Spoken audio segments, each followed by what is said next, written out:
I did it once, and I'd do it again. Gonna get beat. You're gonna taste defeat. Cause I lie, I steal, I cheat. Cause no one can withstand my Latino heat. You step in this ring, you're messing with Stone Cold Steve Austin, and that's something you don't do. Do I think you could beat my ass? Hell no. Do I think I could beat your ass? Why, hell yeah.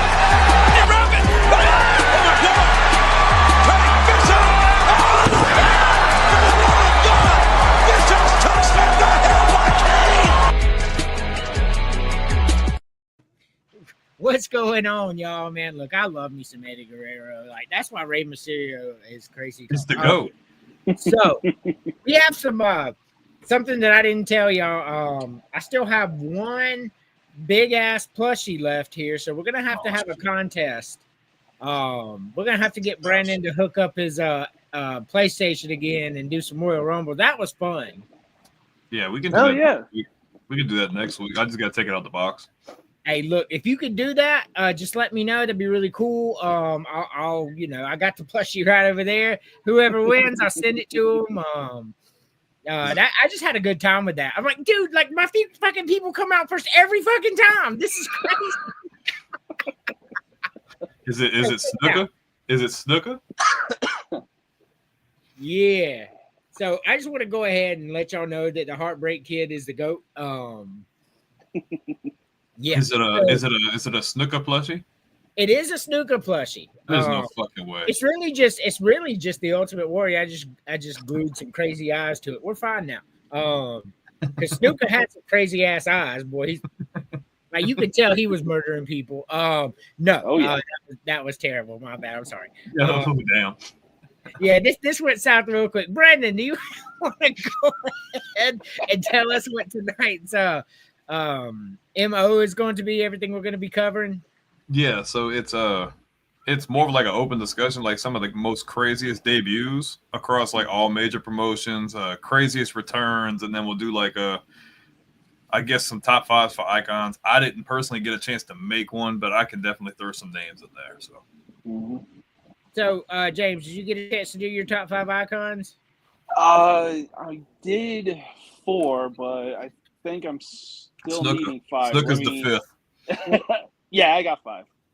Okay, yeah. Cool. And Brandon said that he could wing it. I kind of threw that on you last minute, just because I got something I want to show off later. So, oh hell yeah, yeah. So, all right, cool. Let's I'll start with one of my favorite returns. I sent it in our group chat a little while ago. I don't know if y'all got a chance to look at it.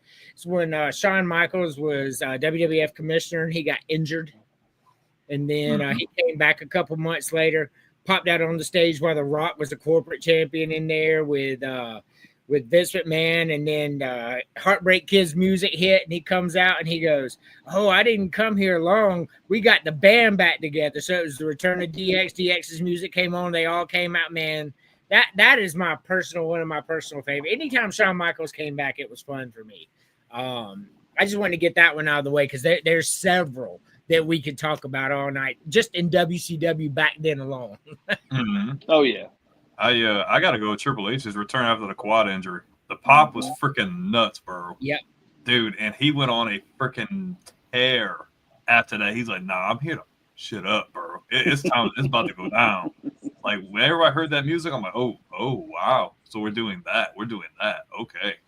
Yep. I was hyped. That was a good one. You got one, James? I really liked any Triple H. Anytime he came back, especially back then, man, it was, you knew he was finna get the title too.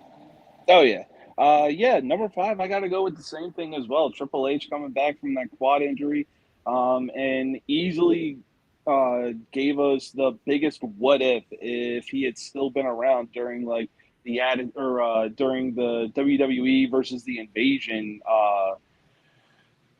feud that was going on. But man, when he came back from injury, the pop of that crowd was undeniable, and he was just out for that long, and people were foaming out of the mouth, loving the fact that he was back. Oh yeah, definitely there.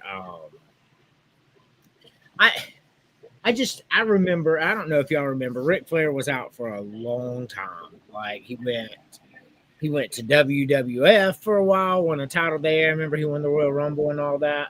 And he was gone from WCW for like 2.5 years. And then he popped back on one day, and everybody's like, "Oh my God, that's right." Actually, that was right before WCW dropped Monday Nitro. Mm-hmm. So he came back right before then and reformed the Four Horsemen right before it came. Man, that pop was crazy. That was on like a WCW Saturday night event or whatever, man. He came back. Boy, that place was, because Saturday night was the Monday nights back then. Like before time, there was no Monday night shows. And he came back, and that shit was crazy. Arn Anderson came out with him. Ole Anderson came out with him. Man, that shit was real cool.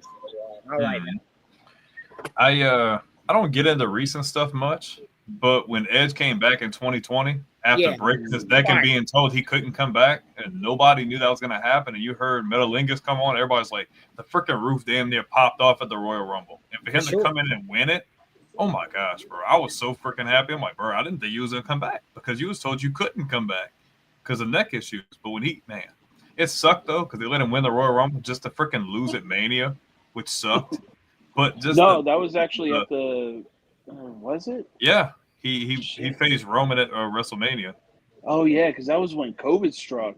It was anticlimactic, but the pop itself, his return, like nobody's seen it coming. I got to go with that. I love that one. No, that was a really, really good one for sure. Oh yeah, no doubt. You have another one, James?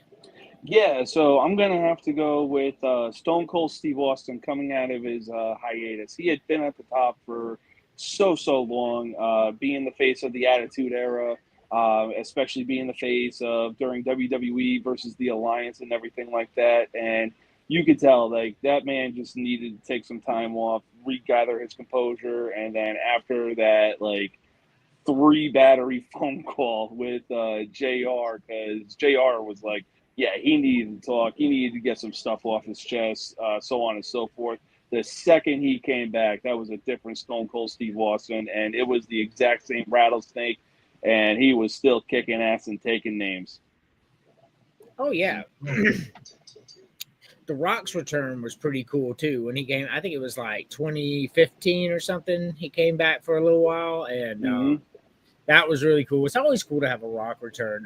But one that I really remember, and I really don't like the guy as a character. I think he's one of the most overrated characters ever. It's beyond me that this guy has all these titles. But when Sting returned as Crow Sting, he was Surfer Sting. They had a fake Sting and all that. Then all of a sudden he returned as Crow Sting, came down from the rafters, started hitting everybody with a bat. Even I gotta admit, that's one of the greatest returns ever. That really made Sting a legend that day. That was the day Sting's legacy was cemented. Whether I like it or not, whether I feel like he deserves it or not, he got the stuff, right? So the day he came down as Crow Sting and changed his persona and then took out the NWO with a bat, his legacy was sealed at that point, and that's when Sting became a legend. And I even have to admit, that's probably one of the top 3 returns of all time. Like it was a complete facelift. Complete facelift. I liked when I always talk about it, but I loved when Jericho came back in 2007, because I mean he'd been gone for 2 years. You didn't have any idea he was going to come back, and you started seeing the vignettes every so often. I'm like, they're not going to do it. He's on tour with Fozzy. He just wrote a book. He's not coming back. Right. And I keep saying save us. I'm like, why would they say that? I'm like, okay. Well, I'm like, well, Randy Orton's freaking, this is bald head Randy Orton damn near around almost this time. Like, I think he just won the WWE title for the first time. He was essentially given the WWE title, but yeah. And when Jericho came back on Raw, I'm like, they really pulled the trigger on this shit. And then he went on to have a really good face run and then completely went heel after that. I thought he did really good. I thought it was a good return. 2 years gone from the company to come back pretty much as the top guy again. Like, yeah. Mm-hmm. For me, when I was a kid and I saw that John Cena versus Chris Jericho, You're Fired match, and Eric Bischoff like actually told Jericho like, "Yo, you're fired." The teenager in me was like, "Holy shit, he's actually fired!" But I didn't know it was. I didn't know it was because he was going on tour with Fozzy. It was even cooler when Vince fired Eric Bischoff. Eric Bischoff, you're fired. Yes. Like, damn. So you brought up Chris Jericho. I just want to say real quick, I know it's James' turn. You talk about versatility, right? Somebody who could be a face and a heel and be great at both. Like I instantly think of Hulk Hogan and Chris Jericho. I really do. Those are the two I think of first. Even over HBK. I just like HBK as a heel much better. But even Chris Jericho and Hulk Hogan as faces and heels are fantastic as both, man. Both of them were fantastic runs. And when Jericho kept like flipping back to back, it made it even better. Jericho, I just really like Chris Jericho. I don't think he gets the love he deserves. Oh yeah, for sure. I agree. All right, James, what you got? Yeah, number 3, I'm gonna have to go with what Brandon said earlier. It's got to be 2020's Edge's return to the Royal Rumble. For so long, he was out for 9 years. Like, yeah, he was making what is it? Visits every now and again to talk to the crowd or even get John Cena hyped up for his match against Brock Lesnar. But when his music entrance hit and like we were all Michael Cole and the commentator crew like there's no way he's supposed to be done, retired, that's it. Like he can't do this, and he actually came out. Like he himself didn't even know how to react because he was just that hyped. And on top of that, you could just see him on the brink of tears because he missed it so much. And he can still go too. Yeah, and he was like what, 50 at the time? Yeah, Closing in on it. He's been doing it for almost 30 years at this point. Yes, that's crazy. I mean, you think about all that stuff, man. I don't know. It just seems like a lot. Especially the thing about it was Edge was such a larger than life character, and like you said, he had a neck injury and he was out for years. Like it was a real thing too. This wasn't he had to forfeit the title and everything. Like he had to go. Correct. He was that bad off. And man, when that music hit, yeah, I got nothing, man. That was really cool. A really cool moment. For me, the next one, I think it was 2008. I don't know. Undertaker had been out a long time at that point, and he had been the American Badass or whatever for a while. And he was out, and then he returned at I can't remember if it was the Royal Rumble or Mania. I'd have to. You talking about when he came back as the Dead Man? Yes. So 2004, because Kane beat him. Kane beat him in a Buried Alive match at Survivor Series. And then they kept playing these vignettes in the background for the Undertaker, and then Undertaker came back at WrestleMania 20. Yep. And then out of nowhere, the fucking lights went out. They didn't advertise it or nothing. And just the gong hit, and I remember thinking, "Holy shit, Taker is back." Yeah, that would have been right because I really didn't watch it in 04 or 06, 08. I couldn't really remember. I remember that return. Oh yeah, it was good product still. They were still making some good stuff. But for sure. What's going on, Davies? What's going on, brother? What's going on, man? For me, and I'm not putting them in a specific order, but John Cena's return in 2008 was crazy.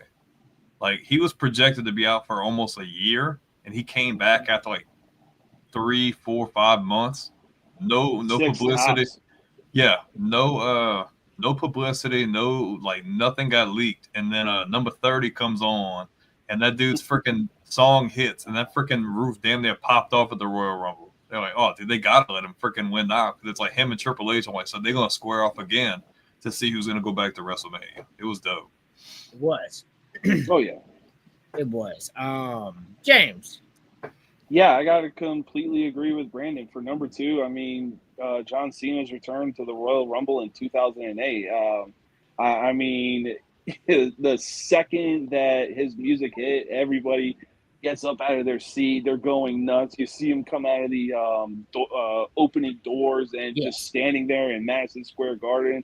And yeah, he was out with a pec injury because him and Orton were just essentially carrying the business after Cena's rivalry with Edge. And to come back 6 months after tearing your pec is just crazy work. And the dude came in and looked like he hadn't missed a step. Mm-hmm. Oh yeah, sure. We touched on that one. That was a really good one. Yeah. What you think, So, man? So one for me, it also involves Triple H, and it was the most unlikeliest of returns. So the Royal Rumble, the winner of the Royal Rumble won the title, and Roman Reigns had to defend it in the Royal Rumble. And then fucking Triple H music comes out at number 30. Man, that shit, I was shocked because like Triple H was done. He's running the company. He's not, he only comes back for WrestleMania to lose to somebody or, whatever. And then Royal Rumble comes, he fucking throw Roman Reigns. I was like, holy shit, won the whole thing. Man, that his 14th title was my favorite Triple H return. Even though it was more recent, just because y'all know Royal Rumble is the one I watch every year. Really watch anything, but I'm watching the Rumble. That's one thing I'm watching. And then all of a sudden, his music came out at number 30. Roman Reigns' eyes got that. I was like, this is pure cinema right here. My favorite Triple H return for sure. I'll say one more. And I mean, it might not have been the craziest thing, but you brought up Undertaker earlier. When Undertaker came back after his first Dead Man run and came back as the American Badass, that was crazy because that was a complete culture shift. Everybody's like, whoa, who is this guy? And I'm like, right.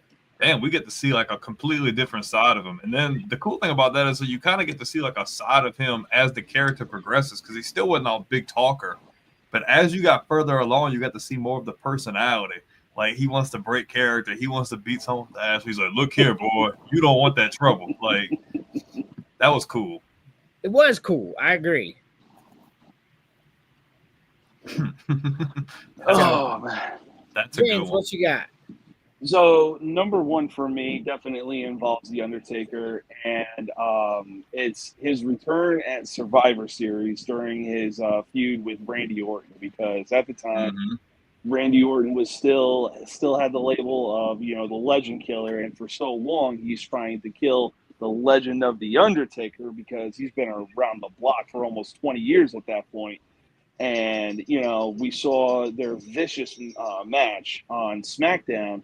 It was Ray versus Big Show, and then Undertaker comes out. Next thing you know, Orton comes out, starts beating the hell out of him. He gets him in Eddie's lowrider, backs him up into the screen. It's like, oh my God. Me watching that, I'm like, oh my God, did I just witness a live murder on television? And then the second that Survivor Series rolls around, classic Raw versus SmackDown. And Orton's the sole survivor for Team SmackDown. Everything's good. He's on top of the world. You think he's going to be next in line for a title. Nah. That gong hit, and that dude saw a ghost. Bless you. Bro, I missed that old school Survivor Series. Oh, that's a good one, too, though. The Un-Americans were so freaking ass, bro. It was such a bad game. Like, I like the wrestlers itself. I'm like, bro, like y'all trying too hard. Test, Christian, and I'm like, bro, I like y'all separately. As a group in this faction, no, this is cheeks, bro. I don't like this. I get it, the whole classic Canada versus USA thing, but yeah. They should bring that back. Especially with the current tariffs and all that. Canada versus USA. See, if Vince McMahon was here, he'd be exploiting that right now. Easily. Yeah. So for me, I guess one of the biggest returns ever, like be close to number one for me. Lex Luger returning to WCW on the very first Monday Nitro. Man, that was cool, man. He had been out of WCW for a long time. He had been with WWF, was a narcissist, body slam Yokozuna and all that. And then all of a sudden, we're at the Mall of America for the very first Monday Nitro ever. And then, bam, Lex Luger walks out, no music, nothing, and just stares at the ring. That was a big, big, big return right there. Oh, for sure. Absolutely. All right. So y'all want to move on to debuts? Yeah, for sure. Yeah. So, what you got, Brandon? Like I said, I'm not putting them in any specific order. No, I mean, I think one of the most iconic debuts that nobody talks about and made a big impact is Kurt Angle debuting in TNA. Dude, like, come on, man. Dude, like, megastar. Nobody's seen that coming. He just had a run with the world heavyweight title, had a run in ECW, and then he just disappears. And on an episode of Impact, Samoa Joe's out there, and all of a sudden you hear this crazy music hit, this freaking Kurt Angle with a freaking American flag, and the entire freaking building erupts. Like, that was such a huge power move, because that literally put them on the map. Yeah, like, man, we can get Kurt Angle, man. We can get, and they already had former WWE guys, but that was like, hey, we're here. Like, we're gonna go out and get other guys, and that rivalry between them that followed was crazy. Getting Kurt Angle was one of the biggest acquisitions in wrestling history. Easy. Yeah, it was a big deal for sure. I loved it. I missed it. Yeah. What about you, James? So this is gonna be a bit of crazy talk, but when I present number one, Doink the Clown. Damn it, he knew. But when I present number one, it's definitely going to make a lot of sense why number one is number one. But number five is the debut of the NWO when Hulk Hogan came in, and it was the commentators were like, "Oh, who's he going to side with? Is he going to side with the Outsiders? Is he part of WCW?" Next thing you know, we bear witness to the greatest heel turn of all time. Yeah, it was the greatest heel turn of all time. Hulk Hogan, man, like this guy simultaneously played the greatest hero and greatest villain of all time in wrestling history. It'll never be duplicated. What he did. For me, like I said, I didn't do this in any particular order, but the one debut that comes to my head, the one that comes first before any other, is the Countdown. Yeah, right? that was going to be one of mine. And they're like, what the hell? Break the wall down. And he's just like, Jericho's lit up on his fucking, man, that shit was badass, man. That is still simultaneously the greatest debut I've ever seen. They did it really well over like 7 months. Like this counter randomly beautiful, interrupted The Rock, went toe to toe with him. That's got to be the greatest debut of all time, in my opinion. It made Jericho went from winning cruiserweight titles to being the major fucking player in WWE because of that debut. Those are just facts. Oh, yeah. Yeah, that one's definitely on my list. I like Kane's debut. That's got to be Kane. Oh, yeah. my gosh. Like, dude just freaking comes out, the red lights, like they completely set the mood. Dude comes and rips the freaking door off, and you get this freaking stare down. It's like, oh, damn, like he kind of making him look a little small, bro. Like, man, we got a problem, bro. Like, right. This ain't gonna be nothing nice, bro. And like, it went on to be a really cool storyline, and I liked how later on they end up being cool and a tag team and all that. But that debut was crazy. Oh yeah, and what's even crazier is that saved Glenn Jacobs' career right there.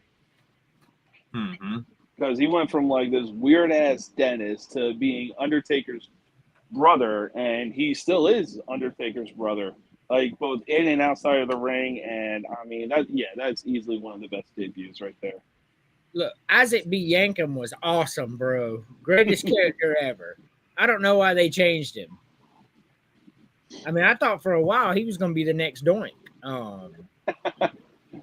What? What's that, James? So number 4, I'm still sticking with WCW. This was when the magnitude really shifted. This was before the NWO had formed, but this was when Scott Hall and Kevin Nash jumped ship from WWE to WCW, and the momentum big time changed, and we got the presentation of the Outsiders invading WCW. I mean, they're beating up everybody backstage. Kevin Nash is launching Rey Mysterio into one of the trailers like a freaking lawn dart, and the rest, as they say, is history. I mean, that's all Rey Mysterio is really good for. But no, basically. No, when Scott Hall stepped out on WCW, you know who I am, but you don't know why I'm here. One of the greatest debuts ever. It's up there with the Jericho. I mean, like, there's no doubt about that whatsoever. Because that shit was so iconic. Like, holy shit, Scott Hall, Razor Ramon is WCW. Yeah. Really good stuff. For me, Hulk Hogan's debut in WCW when he first came there. You talk about a major move, a major play move, like you were talking about Kurt Angle. That's when WCW said we're the big dogs. $5 million a year, Hulk Hogan, come over here, build our industry, and then WWF almost went out of business because of it. Like they were struggling for like 6 years, where Vince McMahon off the rip thought we were going to open doors. Insane. It was. Man, I know. What's that? I know we don't speak very good about him on this show. Say hi. But Goldberg's WWE debut was crazy, bro. Oh yeah. Come on. Like he might not be able to wrestle, but like him coming out and just wrecking shit, bro. And The Rock is out there and just gets his ass. Like, come on, bro. Like it was obviously a couple years too late, in my opinion. Like that would have been good to get like 2 years earlier. But him to come out and just wreck shit like he did, he might not have been the best in the ring, but that was an impact of a debut, in my opinion. I agree. Yeah, I agree too. What you got, James? So number 3, I'm gonna keep sticking with the WCW theme because they were doing things that were like, hey, we're the new wrestling kids on the block, so we gotta set the bar right now because WWE has set the bar. So right now, we want to set the bar and let them know what we're about. And yeah, it's got to be the return/debut on the first episode of Nitro of Lex Luger because he had been out for quite some time. Very first episode of WCW, what does he do? He shows up to the competition at the Mall of America during a match, and it's just like, whoa! Yeah, big deal. I agree. That's why I said that earlier, man. That debut was awesome. One for me is the original Undertaker.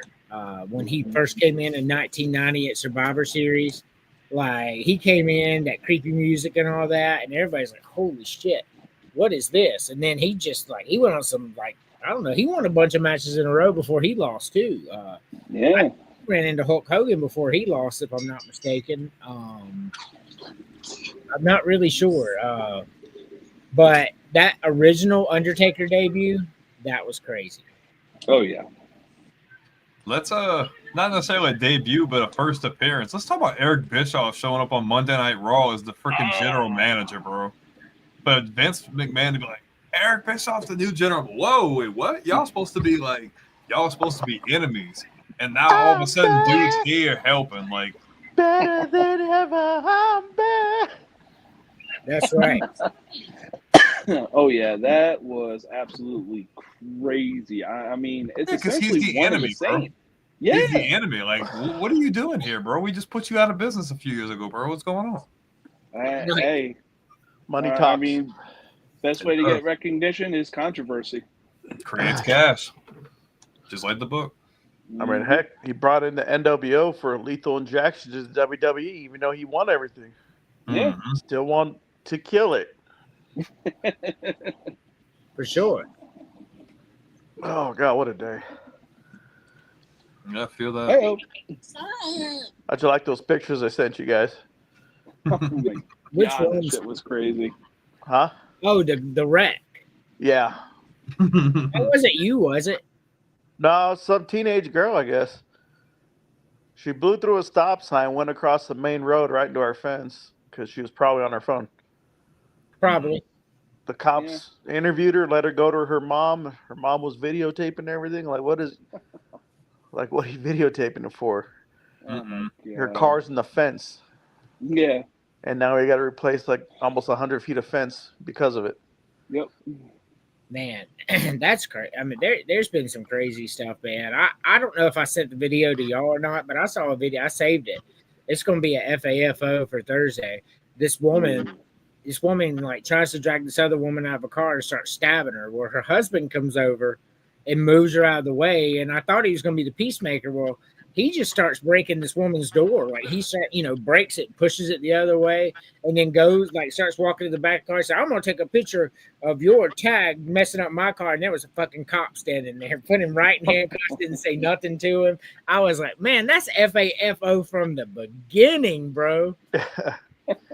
He was a big motherfucking cop too, standing there. That dude was like, all right, I got you. It's like Hightower from Police Academy. Hey, Hightower was the shit. Dude rips the seat out and sits in the back seat. That 81 Honda. For sure. Gary, give us a big debut. Is this like a top 5 one or what? No, we're just doing big time debuts. For me, I always said it was an underrated debut. It probably doesn't get the respect that it deserves. Is when DDP revealed himself as the stalker of Undertaker's wife.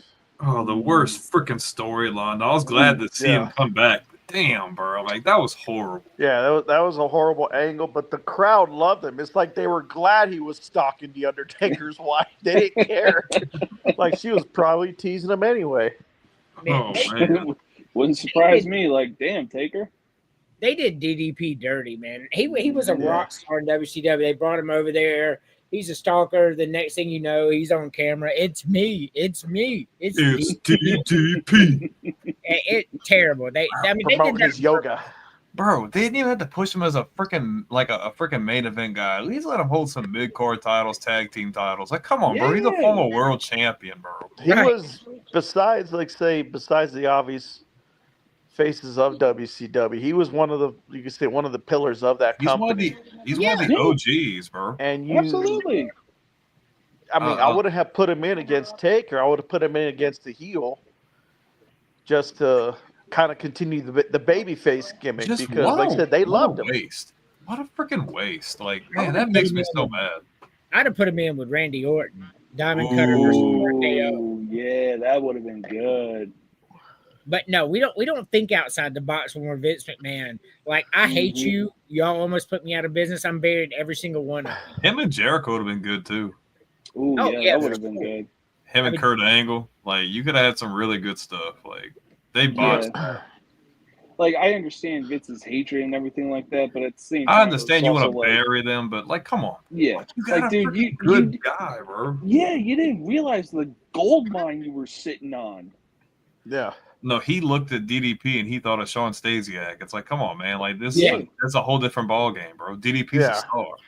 It's that diamond meme, like the one guy is like just right there where he's about to be rich with that pickaxe and then just decides to walk away. That is exactly what Vince did with most of the WCW stars that came over.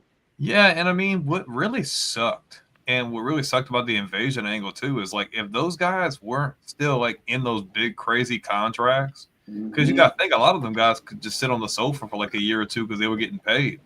Right. If that wouldn't have been the case, and they weren't getting huge lucrative deals like that, and they could have at least brought 2 or 3 of those big names over for the invasion angle, it would have been completely different. But you couldn't sell how good WCW was because you didn't have none of the top guys. So you just had you had a freaking mashup with ECW in them, and it's just like, and then you had Shane and Stephanie, and it was just a freaking mess. It could have been so much more had they been able to do it properly. You see, I like the fact that it made it look like the son and daughter turned on the dad. It's just I didn't like the fact that Shane was in the Survivor Series team. Like, if I had to redo a 5-on-5 or a whole fight card, that 5-on-5 would have been the first one changed. Oh, dude! But the best thing about that match is the promo before the match with Team WWF. That's the best part of that whole freaking thing, bro. We gotta be together. Are you listening? That was funny. Then top it off with 3. Shane McMahon deserves his flowers. If you watch him competing during the times that he did it, not only did he do it extremely well, like, he put everything he had into it. I give Shane his flowers. Oh, absolutely. He could go with anybody. He was putting his body through pure hell. I mean, the fall he took from Steve Blackman. Bro, the freaking shit with Kurt Angle, bro. He's like, nah, bro, throw me through that shit. He's like, no, why are we gonna do it? No, throw me through it, bro. Even in his later years, when he had the match with the Undertaker and he jumped off the Hell in a Cell. Dude, I'm like, bro, what the fuck are we doing, bro? He did once with the Taker, and then he did once with Kevin Owens. The bumps he took are like prime example of those little infomercial things, like, do not try this at home. Like, that's him, like, in a nutshell. One of the clips they even showed for the "Do Not Try This at Home" is the whole Kurt Angle's suplexing Shane, trying to put him through the glass, and it was like, yeah, you can hear Kurt. Yeah, I really thought I knocked him out when I did that. It's like, well, no shit, he landed on his head. If I had to redo, if I had to redo a 5-on-5 for that invasion angle at Survivor Series, I would have had the 3 members of NWO, the founding 3, Goldberg and Sting versus Rock, Stone Cold, Undertaker, Triple H if he wasn't hurt, and Jericho. Ooh, that's solid.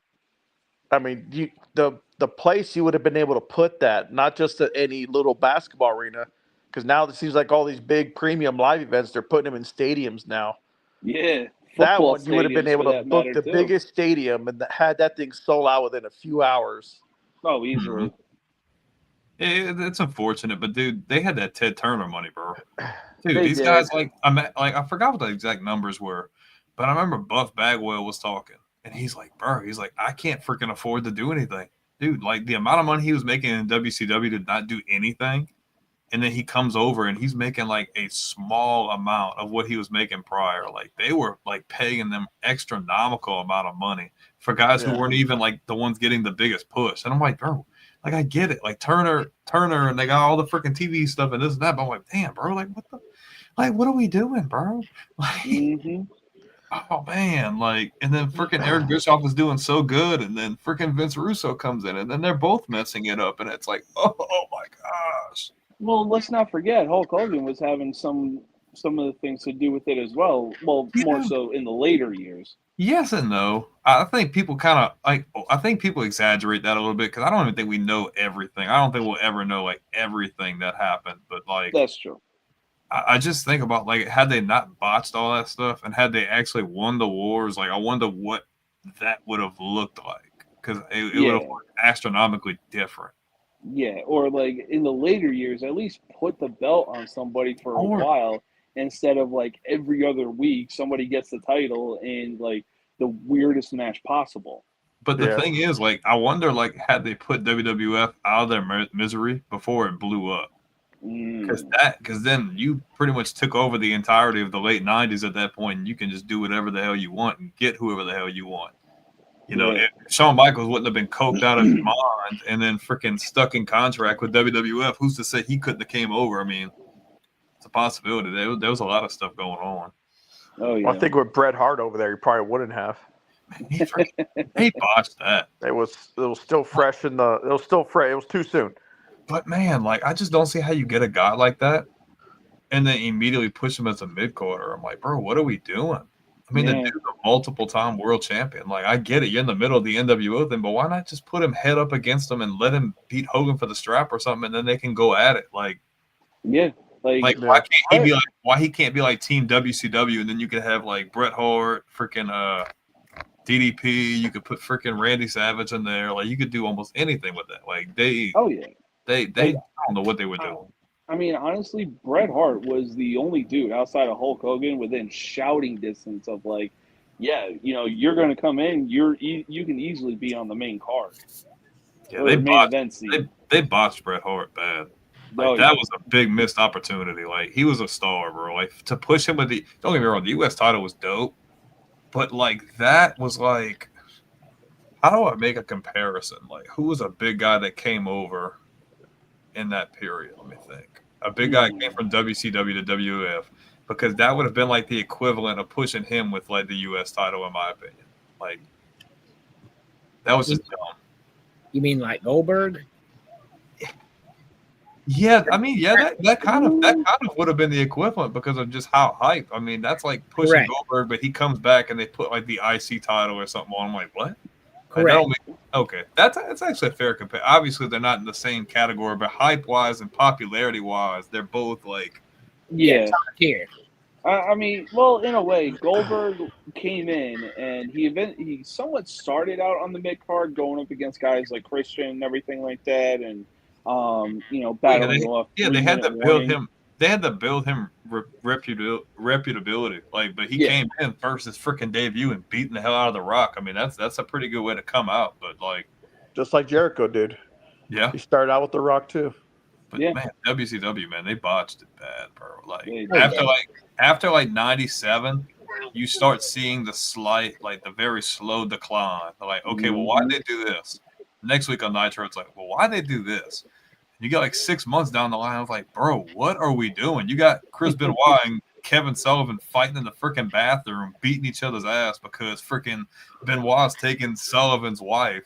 And I'm like, bro, like, what are we doing, bro? And there's like 50 people in the NWO, and you turn Nitro on, and it's like, okay, well, within the first 5 minutes, they've already beat Larry Zbyszko's ass for no apparent reason. He's chilling at the freaking commentator table, and Tony Schiavone and I'm like, oh my gosh, what is going on?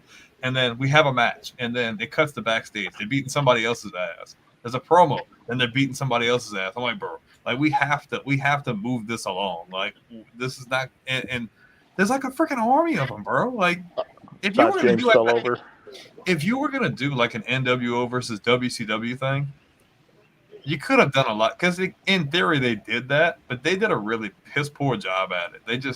They mismanaged the whole situation as a whole. Like NWO was popular, bro.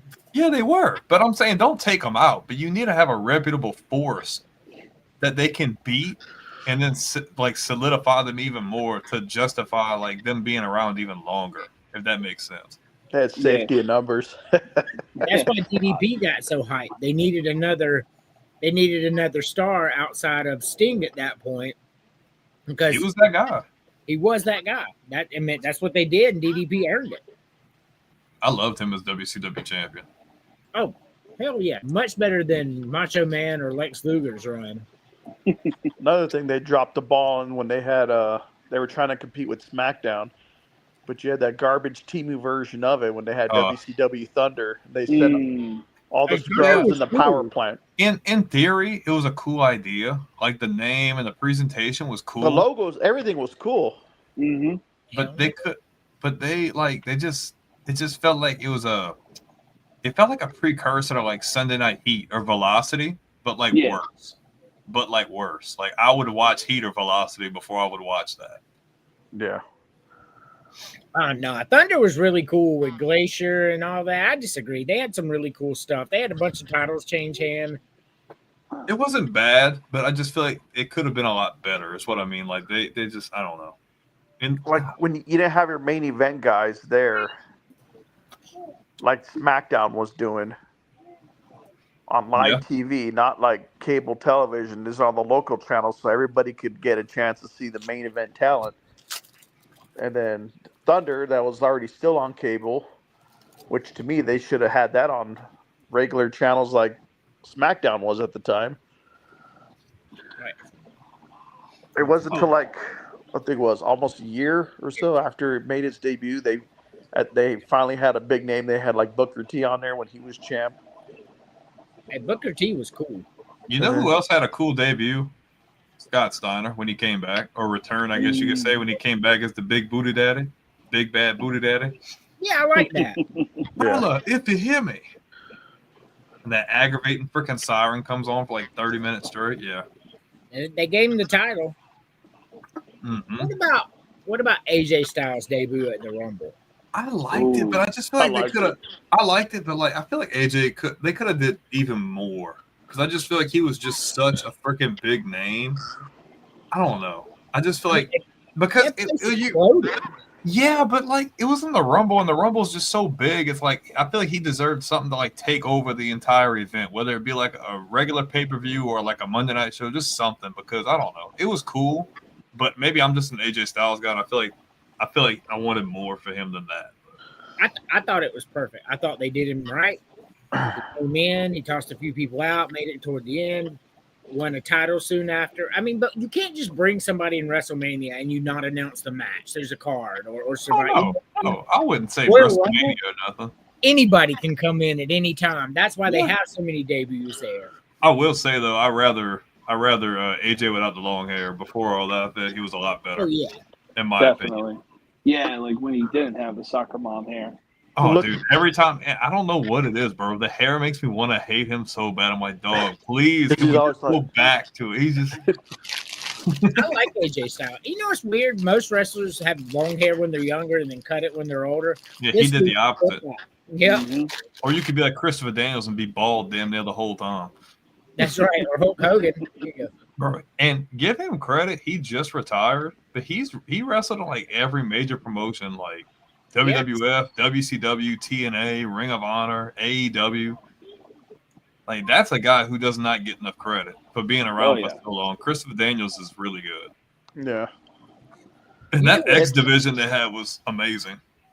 You know who else give a lot too that should, and that's Christian. Like, he's one of the greatest talents ever. Yeah. He don't get enough, dude.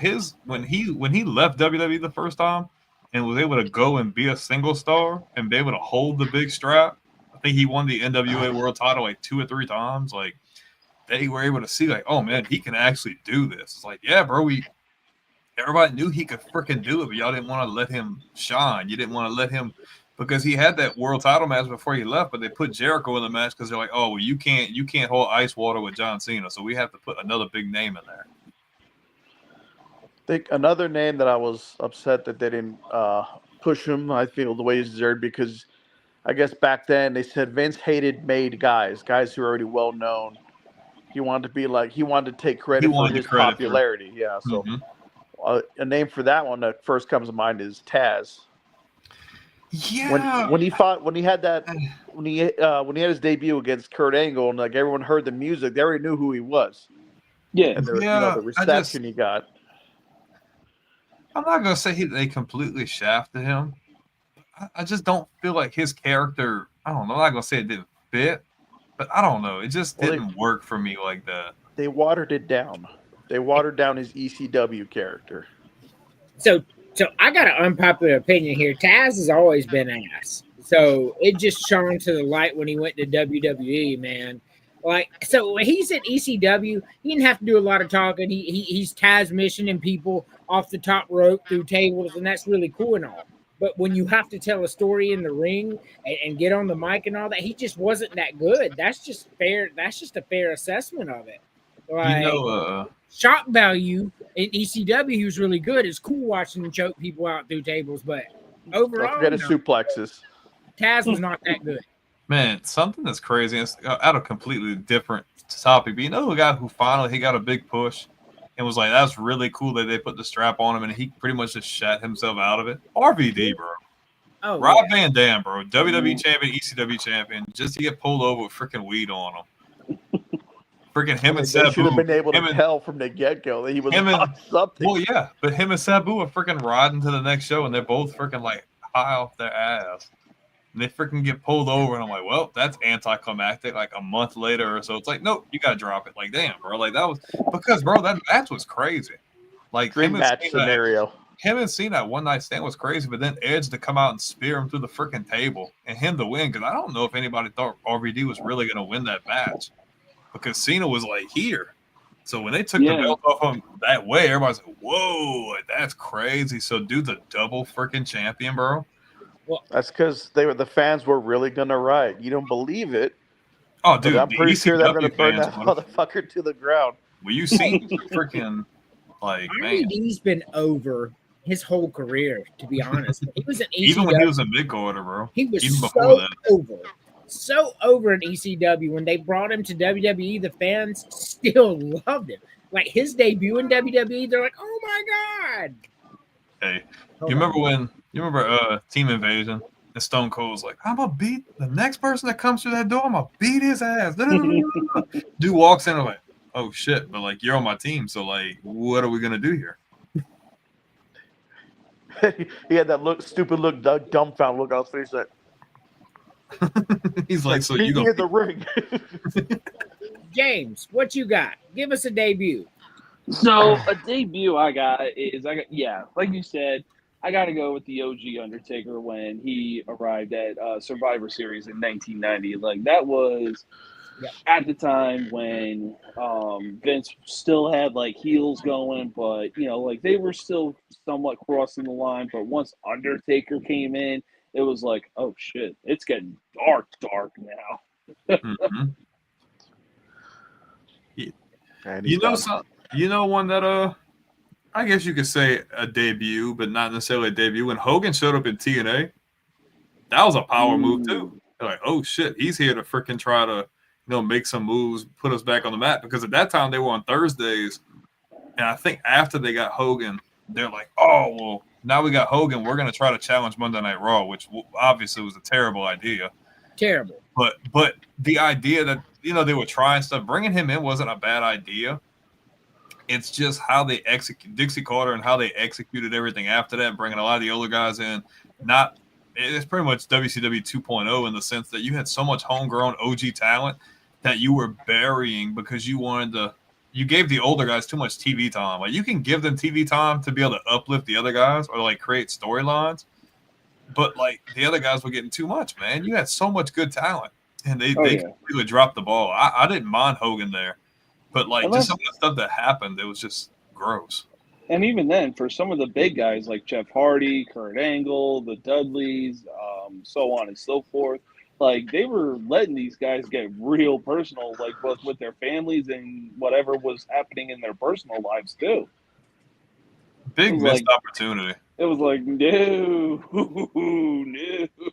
Hey, the Dudleys were badass in Impact. Oh yeah, they were badass. But I'll say this might be a hot take, but they might have had like one of the greatest tag team divisions ever at that time. Yeah. Like, they had a lot of good tag teams at that time over there, like really good talent. Maybe not the biggest names.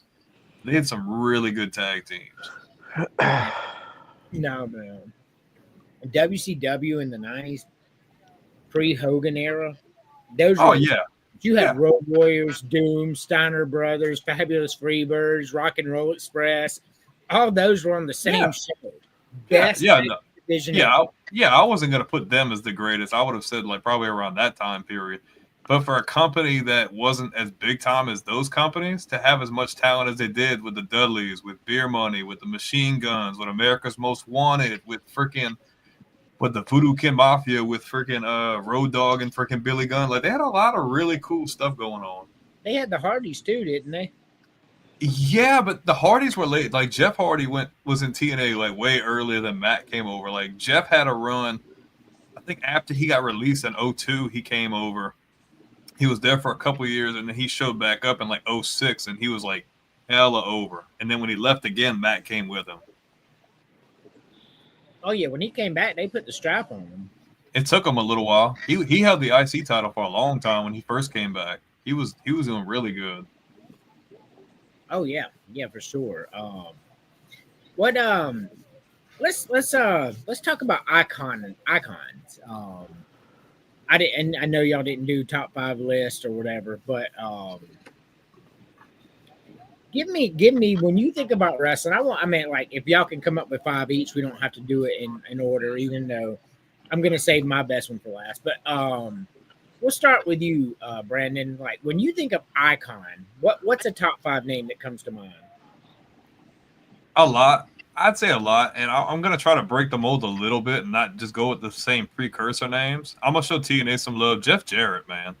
Like Jeff Jarrett being who he was, and then for him to leave WCW after it shut down, and for him to start from ground zero with his own freaking company, and the audacity for said owner to just put the world title on himself like every freaking month for like a year or 2 straight, but be able to carry off his great heel runs, man. Like he was awesome. And I just feel like that's a guy who never gets enough credit for his in-ring persona, for his mic skills, and being able to start a company from the very bottom and be able to put it on his back from the beginning and continue to just innovate and create and do so much. I just don't feel like he gets enough credit.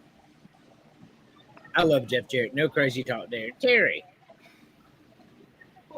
I'm going to kind of break the mold on this one too, besides going with the obvious names. I'd go with AWA, Dusty Rhodes. Ooh, I love AWA, bro. I used to love watching. AWA was the shit. Dusty Rhodes. All right. I mean, I personally wouldn't put Dusty Rhodes in my top 5, but I could see No, I can't see how you would put him in your top 5, but I did like Dusty Rhodes. I'm saying icons. You know, he was iconic back then for that. I'm not saying he era. wasn't iconic. I'm not saying that Dusty Rhodes is one of the greatest wrestling presence ever. We know that. But top 5 is a little high for him for me. I can see. I don't know, man. It's so hard. There's so many great ones. I think he can have a case, but you have to sit there and have a discussion. Like, I don't think it's just a easily slide him in there, but I think there is a case to be played for it though. Pre-polka dots. Yeah, pre-polka dots. Disagree. I don't disagree that there's a case for it, but just not for me, right, James? So number 5. I mean, we're talking about Dusty Rhodes. Who better to mention than arguably his biggest rival, Ric Flair? Yeah, I mean, because those two had a rivalry, and each and every week they were cutting promos like the rent was due. Yeah. That I cannot disagree with Ric Flair being on that list at all. For me, I did kind of do a top 5. Number 5 for me, as much as I don't like him, we're doing icons, not greatest wrestlers or whatever. Number 5 is Sting. Like I said earlier, I don't really like the guy, but this is twice in this episode I've given the devil his due. And everything he did as Surfer Sting, winning titles, then come back, totally reinvent himself as a Crow type character. I don't know, man. Sting is number 5 in my top 5 icons. And him being able to freaking have all those matches after being out of WCW, dude, that's like another decade of wrestling he had after that, putting on good matches and storylines with other guys in Impact. Yeah, for sure. So I don't know if mine's necessarily top 5, but I'm gonna give somebody that I'm gonna shout out a little bit of recency bias here for a guy that didn't matter if he was wrestling or if he was even in the wrestling world or not. That's CM Punk.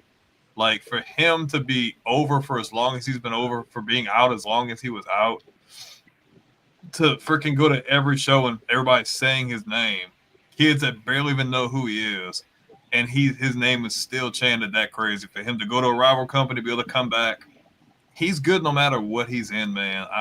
I think you give him credit. I don't know if he's top 5, but I think he definitely deserves some credit for what he's contributed and for the impact he's had while not even being in the industry at all.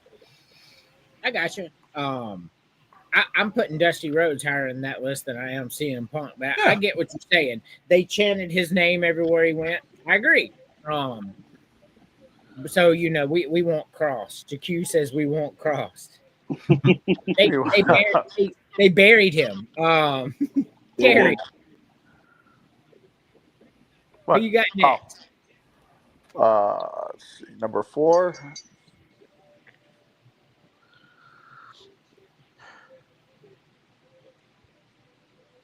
Number 4, I probably would have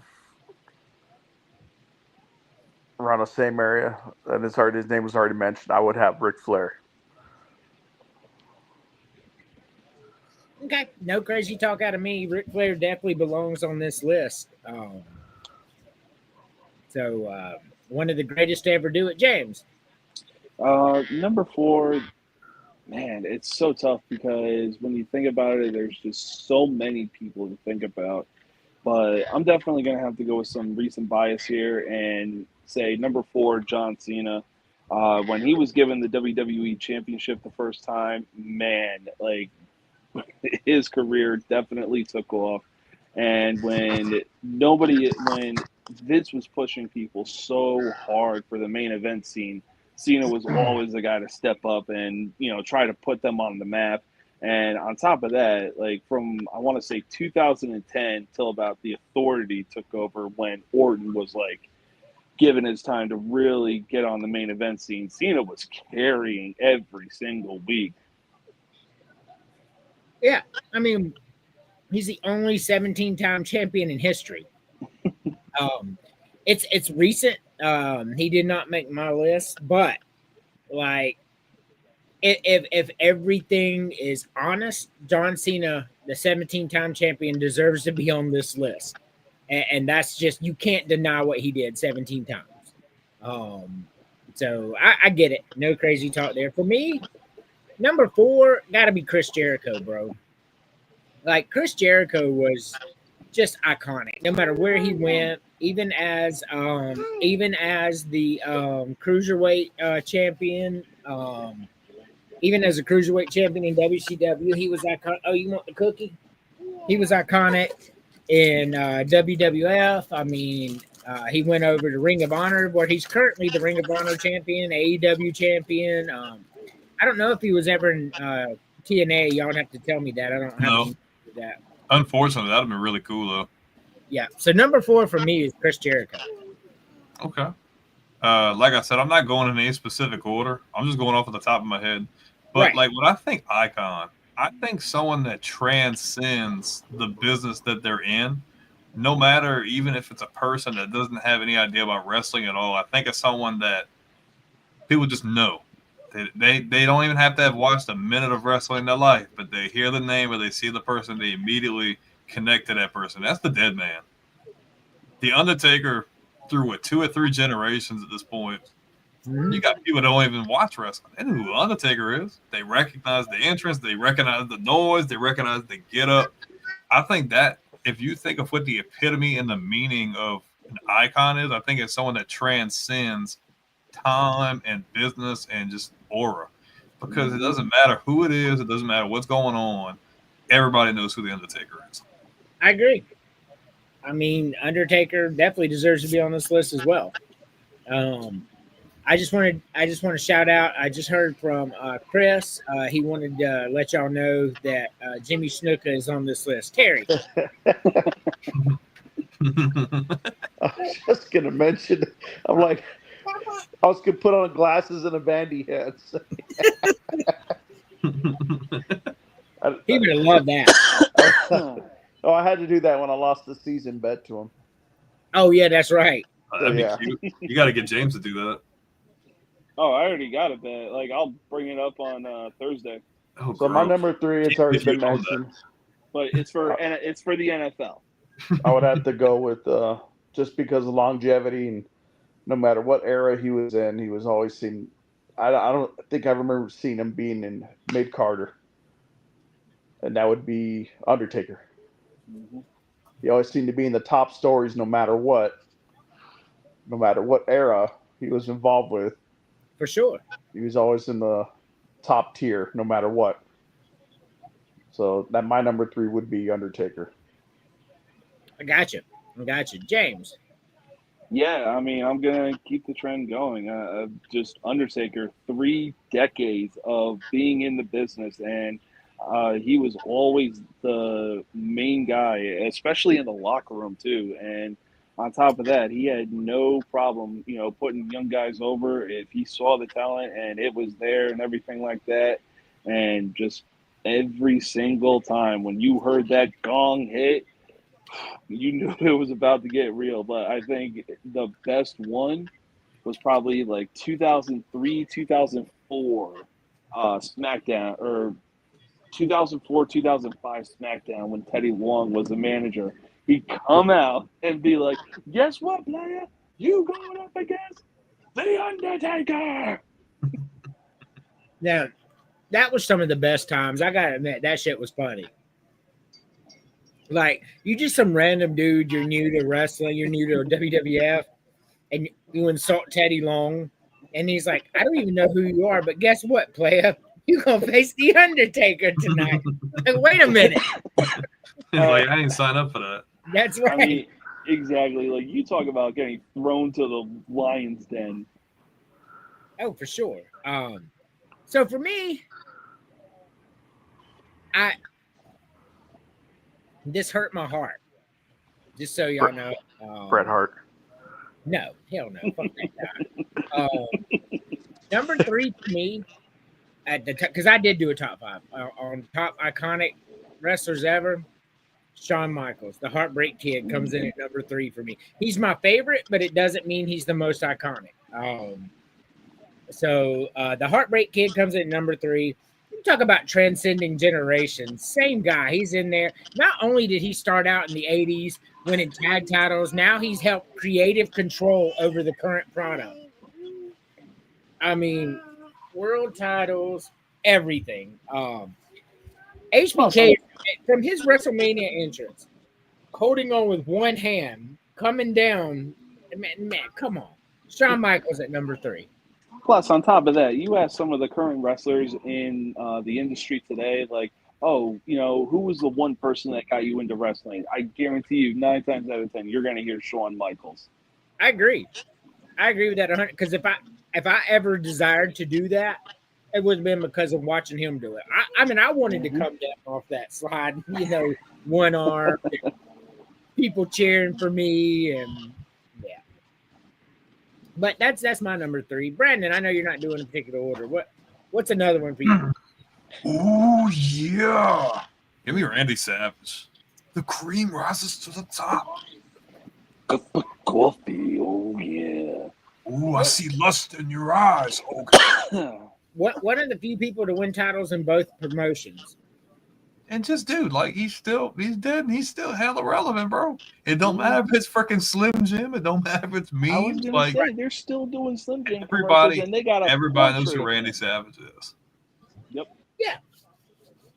I agree. No crazy talk there. All right, Terry, what kind of crazy talk like y'all aren't doing like a lot of crazy right now. Dusty Rhodes is not really crazy. I just, had to give you a hard time about it. So say Jimmy Snuka or something. I haven't even got to use my catchphrase yet. You got to save that for James. He's got like a crazy talk meter. Yeah, he's going to have LA Knight at number 1, so you might as well save it for that. Hell no. Look, I'm dumb, but not stupid. Wearing a Bears hat. I will hit you with crazy talk if LA Knight makes this list. Terry, who you got? My number 2 is the Rattlesnake. Mm-hmm. Just the breaking the mold, like you said, going up against your boss.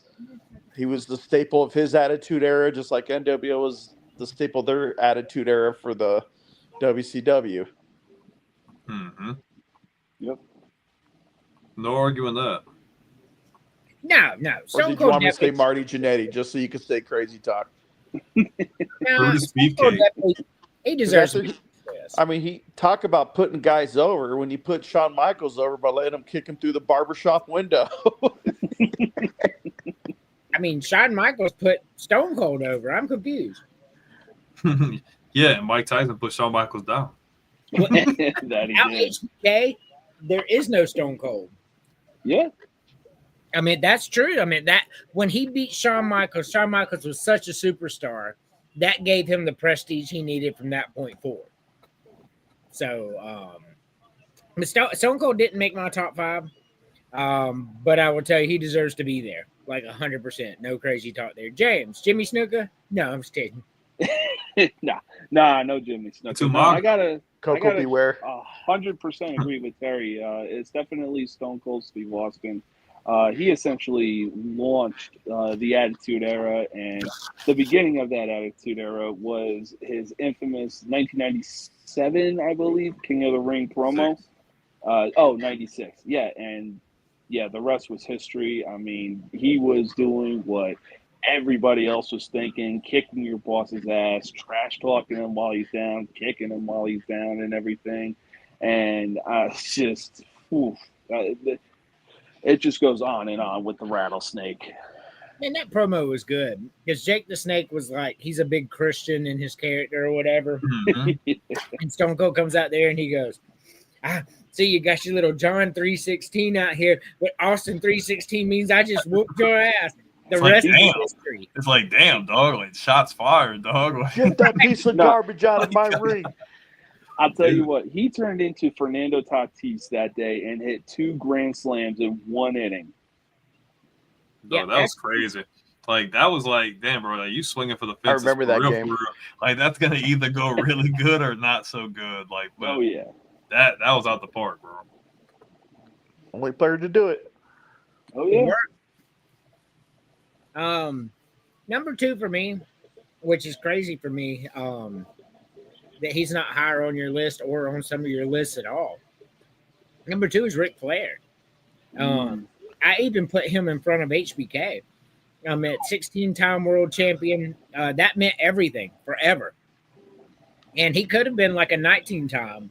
if Hogan doesn't go to WCW when he does, Ric Flair, we're probably talking 20 titles. Yeah. Because they would have had to put the title on somebody, and Ric Flair would have been that somebody. So, I mean, Nature Boy, come on. Even from his AWA days, transition to NWA, then WWF, and then WCW, man, come on. And then back to WWF. And Ric Flair. then he has his woo bat. Then he has the iconic woo battle with Jay Lethal. Right. You talk about everybody. I don't know why for so long I thought that was MVP. No, that was Jay Lethal because Jay Lethal was on his Black Machismo. He was like the Black Randy Savage at that time. I got you. But I always steal his thunder. He stole mine. I mean, dude, nobody else. No, everybody knows who freaking Ric Flair is, bro. They even made a freaking song after Ric Flair drip. Like, come on, man, Ric Flair, dude. They were going to freaking cities, bro, and hundreds upon hundreds of freaking women at these freaking hotels, bro. Didn't matter what promotion he was in. Like, everybody knows who freaking Ric Flair is. And for the longest time, until Ric Flair just been acting real goofy, like just real goofy. But like he's just such a freaking presence that it doesn't matter where he goes, what he's doing. Like his net worth has dropped substantially, but dude, what he's meant to wrestling, like one of the pillars, cornerstones that even put wrestling really on the map. That like I feel like people have started to forget like what he was able to do in a time where wrestling wasn't like the big thing. Like before like WWF blew up like it did in the mid 80s, like Ric Flair was already a thing. And he continued to be a big thing wherever he went, whatever he was doing. Even when he came back in WCW and he wasn't even really wrestling like that. Like he was still wrestling, but he was still a freaking huge figure.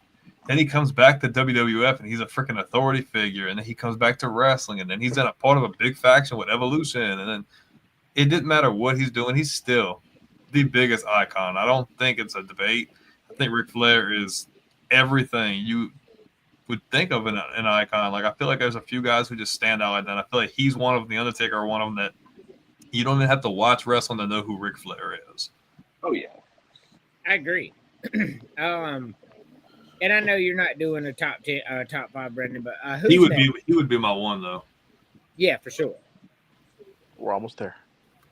Yeah, y'all should be on one now, I think. Barry.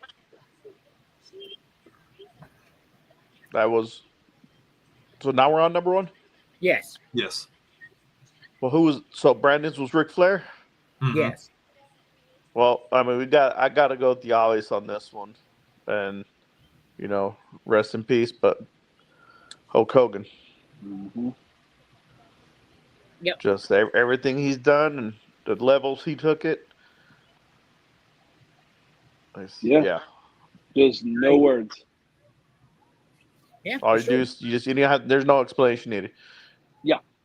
Except for Brandon, because he put Ric Flair number one. But I mean, Hulk Hogan's in there too. If I'd say 1A, 1B, I think they kind of both share it because they both come from a same perspective but different, if that makes sense.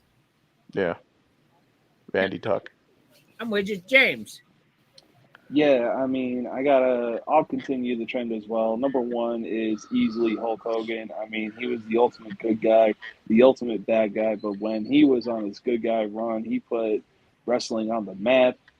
He was in movies. He was, making sure that we were drinking our milk, eating our vitamins, and anytime and every time his music hit, and even when he was cutting promos, he had us ready to run through brick walls. I'm talking multiple brick walls. Yeah, for sure. For me, the most iconic wrestler in wrestling history is 100% Hulk Hogan.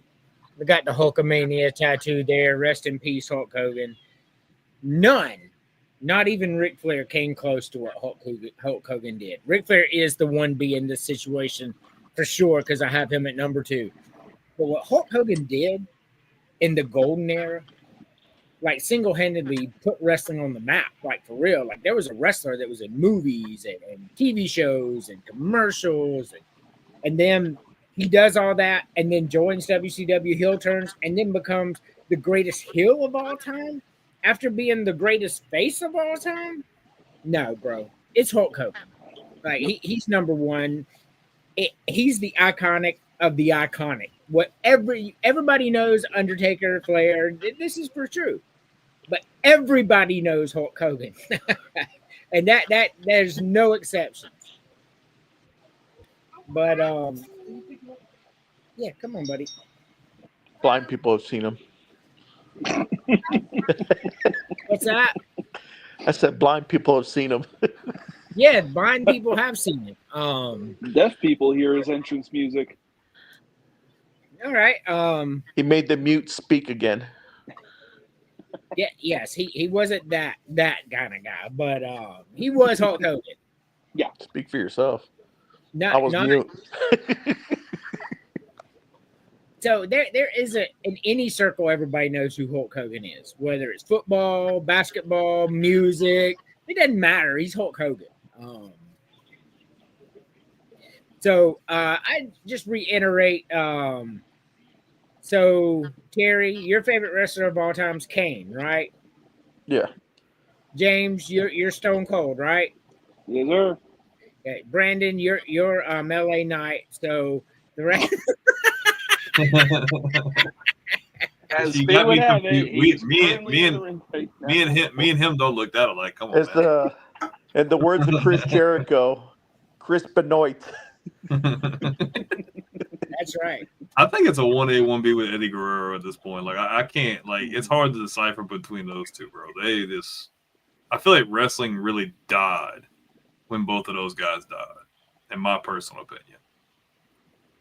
I can see that.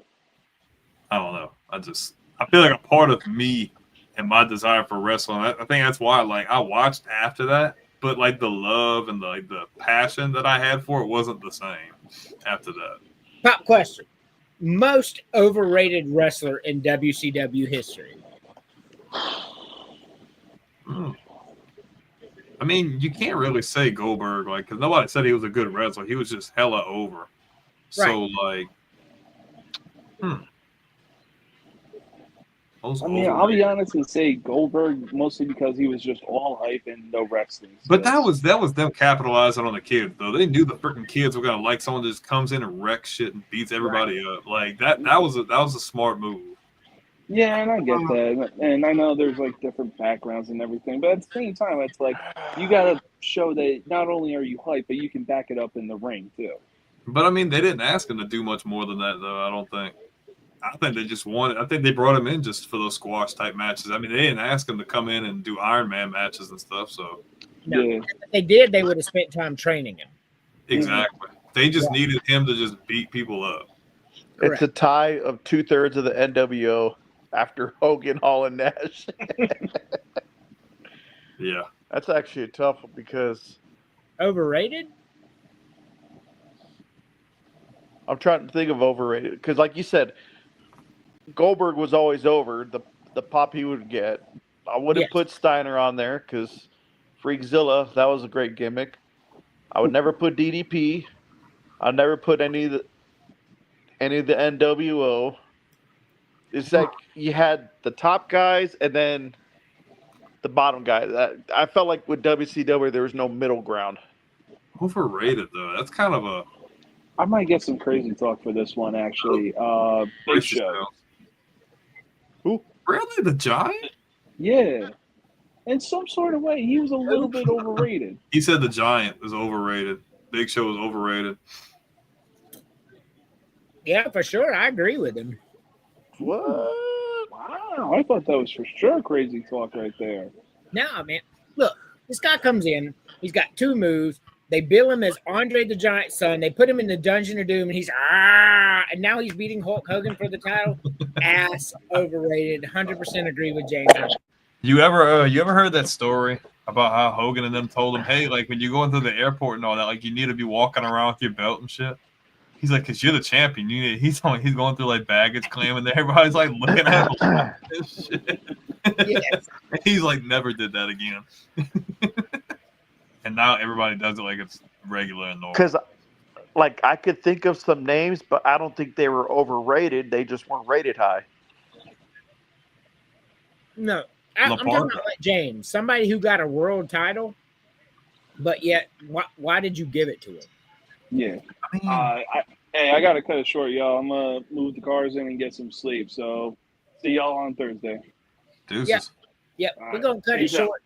I'm about to get off here too and eat, finish eating. For me, y'all already know Sting. Like this guy, this fucking guy. Like Andrew loves the Stinger Splash. that's so ass, man. The Stinger Splash is like the worst move in wrestling. Uh I mean, the leg drop is kind of shit too, but Hulk Hogan's just that good. I will say I mean, this: he did the- have a somewhat good debut in 2015 in the WWE when he like actually first stepped foot inside a WWE arena and ring back in Survivor Series of 2015. who? Sting.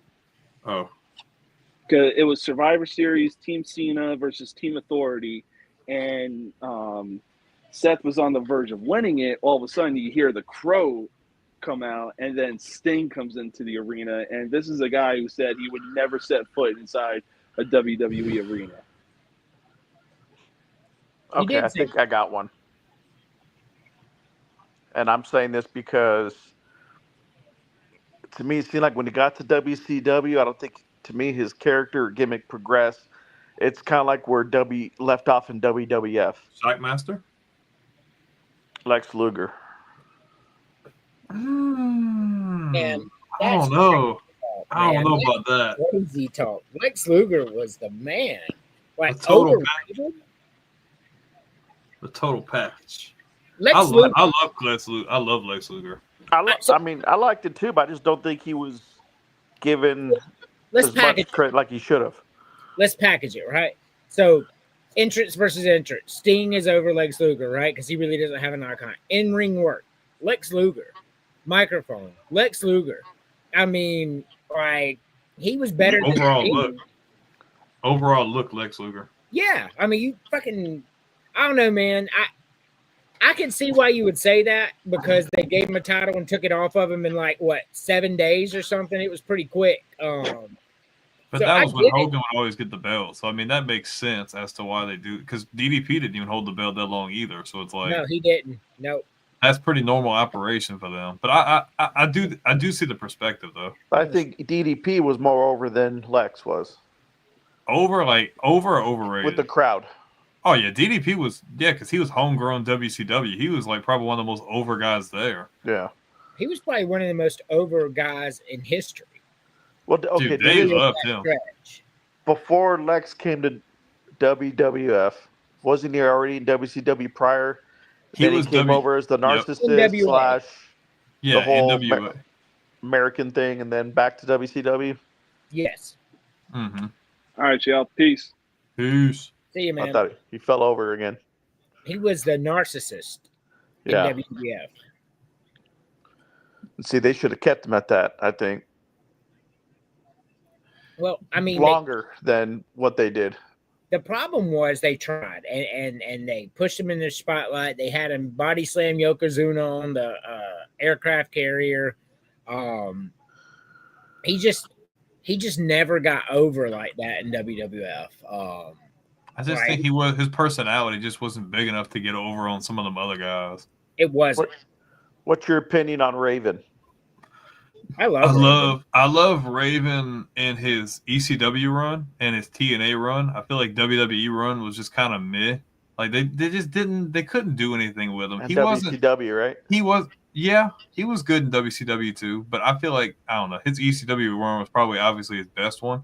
WWE just didn't have anything for him. He doesn't fit the mold of like what they do. He's gritty, grungy, like they just I just didn't fit in my. He fits everywhere else because he can like be himself, and they'll actually like push him as himself. I feel like. You know, funny story. Jake the Snake Roberts trained both DDP and him. Jake, hey, nobody gives him credit either. I know he was never a world champion, but Jake the Snake was good. Yeah. I remember a promo where Raven and DDP were building up to a pay-per-view. They were going to fight each other. And DDP and Raven's like, yeah, you're the bigger star. You got your little world title. He was like, but we were both trained by Jake the Snake, right? DDP's like, yeah. He's like, he gave you the look, but he gave me the DDT and then kicked him in the stomach and DDT him. That shit was badass. Raven was awesome, man. Would He you have was. put Raven like in a whole different role with how I was talking about earlier when they made DDP the stalker? Would you put Raven in that scenario? No, because Raven's too dark for that, man. Like you would really Yeah. believe that he was going to murder somebody. It had to be Some somebody stalkers do not that. as dark. We talking about Raven. You talking about someone that was in Raven's flock that never got, I feel like, the appropriate push, and is probably one of the most talented wrestlers, like Oh, for athletic sure. wise ever. No, I'm talking about Billy Kidman. Yeah, that's what I'm saying for sure. Billy freaking Kidman Shooting got star robbed, dude. He just everything looked perfect. Everything was so smooth. Like he didn't have to talk a lot. He just come out and have badass matches. Like he was a multiple-time cruiserweight champion. Like he was just that good. And I just feel like I feel like they could have done so much more. Like the shooting star, that's probably the prettiest shooting star press you'll ever freaking see.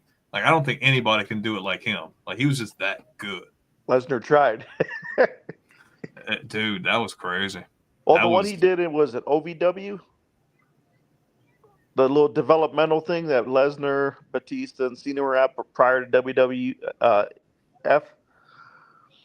He did one there. He landed perfect. So that one he did against Angle, that wasn't the first time he did it. He's done it before, and he actually nailed it before perfectly.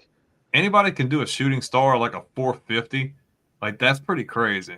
Like a 450 or shooting star like that's pretty impressive. There's a guy I used to watch on the indies, and he got in WWE. Like he never really got a push. He had a couple matches. Steve Anthony, he was on the indie circuit. And he used to be called like the king of the 450. And dude, that dude would get high, bro. Like freaking like 2 or 3 flips and land on him. I'm like, dude, I don't know how y'all doing that. It's insane. No. One of the prettiest moonsaults though, Kurt Angle. He would never freaking land it, but that thing would be nice and pretty. He'd freaking eat the freaking mat every time. He landed stiff all the time. It looked like he was like, "Oh God, it's gonna hurt." Shit. Bam Bam Bigelow's moonsault was pretty cool too. Another guy who doesn't get no credit.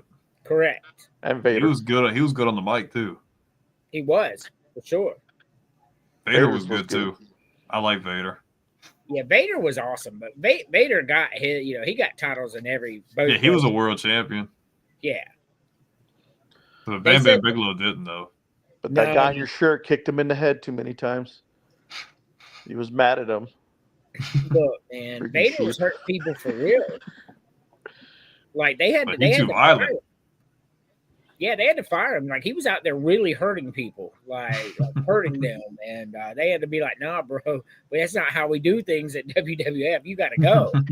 And then he went back to WCW and continued on, like, "Bro, this ain't the NWA. This is WCW. You can't Like, dude, you can't. go."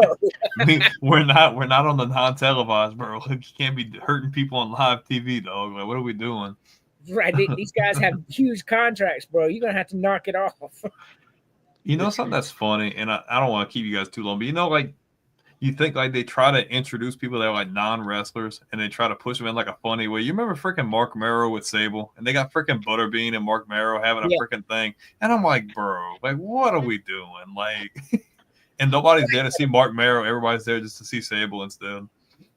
Look, Mark Merrow was better as Johnny B. Bad. Mm-hmm. Right, Johnny B. Bad would kick your ass, man. I mean, he had this whole Little Richard persona. And he'd come out there and he looked all fruity and shit. But next thing you know, he just pop, pop. I was like, God damn, this fruity bastard's kicking his ass. He used to beat up Brian Pillman all the time. That's another guy, dude. Flying Brian, Yes. Half very of his good. wrestling check went to dyeing his hair and mustache just to make it look jet black all the time. He was just so freaking good, bro. And him Yeah. and Steve Austin, the Hollywood Blondes or whatever they were called, they were Yeah. really good together too. Man, look, that Stone Cold promo with Brian Pillman where he broke in his house and he had the gun. Someone's got a gun, bro. The USA Network was like, "What the fuck are y'all doing?" Like Vince is like, "What? It's good TV." They're like, "No, take this shit off. You can't do this, bro." Like it's already bad enough that you're pushing DX and shit, but like, dude's got a freaking firearm, dude. You can't do that on our network. What the fuck are y'all doing?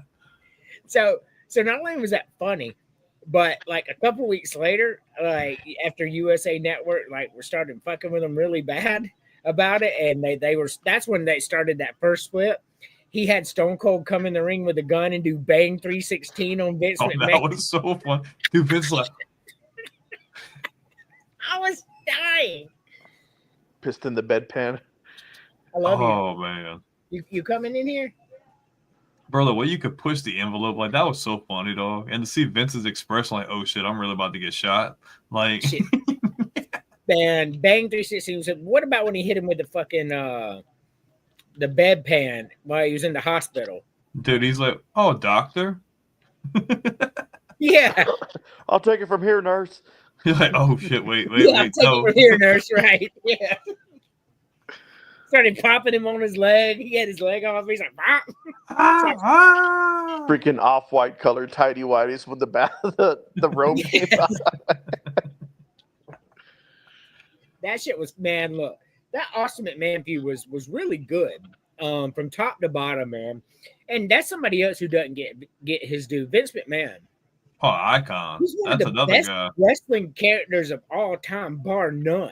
The fact that you can be like the pretty much in charge of creator and you're literally in the product, executing everything and selling like, look, whatever happened, but like you can't say icon or like any, like, dude, Vince literally created everything. The fact that you can be in the story freaking line and be a main focal point and like it goes smooth, like that was crazy.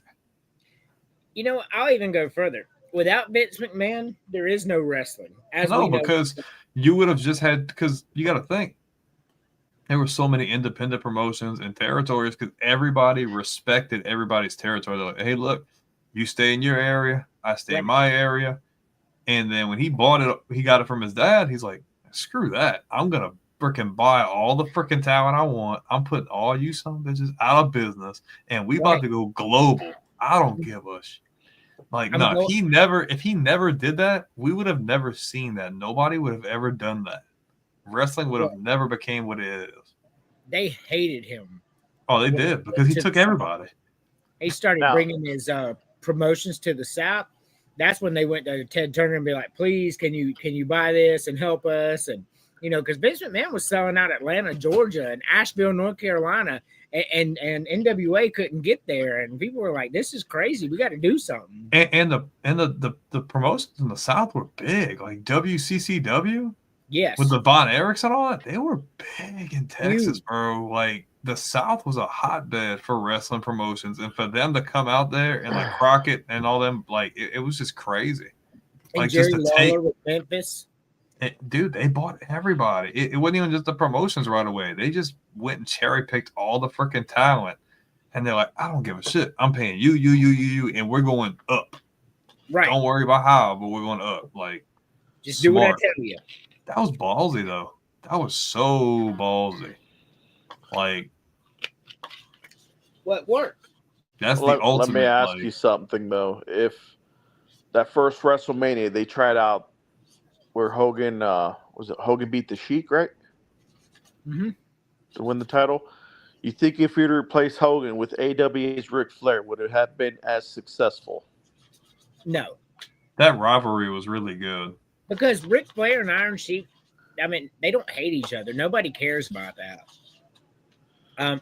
You could not have you could not have inserted Ric Flair into the WWF golden era like Hulk Hogan from WrestleMania 1 on and been successful. And at the same time, you couldn't have put Hulk Hogan into AWA back then in the style they did and have him be successful either.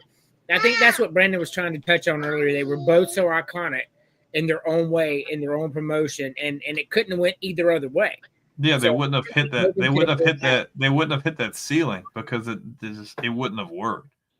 But iconic is crazy. And Hogan and him were both in the AWA at one point. And when Hogan left AWA, that's when Ric Flair freaking blew up in the AWA and then went to WCW and freaking blew up with the crazy promos and Dusty Rhodes and him and all that. Like, it was crazy. It was. But Vince McMahon saw Hulk Hogan, saw what he could be, and paid him the money. And he was right. Nobody talks about Vince no more. I know for obvious reasons, but dude, genius is an understatement. Oh yeah, genius. like literal like entrepreneur marketing genius. Because nobody else would have ever put their balls on the table and said, I'm going to do this. No, the stuff he did to push the envelope. Because when WCW took over like they were, he could have easily just folded. Yep. Could have easily just folded. He's like, nah, if we're going to go out, we're going to go out with a bang. And what they did was unheard of. Like, the stuff in WCW was unheard of. But they're like, okay, they want this to feel like real life. I'll give them real life. Right. Brian Pillman with a gun. There you go. Right. DX, bunch of young people terrorizing people. I mean, Stone Cold, like Stone Cold, The Rock. But they just had see, that's the difference though. Like the NWO was so big, but like they had some other good stuff, but that was kind of it. And WWF had like so much, and they were all like here. Like you just said, all those names. Like they had so much. And once they figured it out, I was over with. Yep, I agree. But I guess now's a good time as any to have final thoughts. So I guess we'll go from there. Any final thoughts? Yeah, we're gonna try to. I'm gonna see if I can find all my cables and stuff, and we can try to do that thing next week. We can whether we can do a Royal Rumble or whatever, do a couple things. That'd be kind of a change of pace again. Yeah, it would be.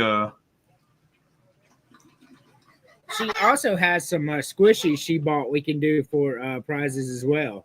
That'll be interesting. As long as the boy don't find them.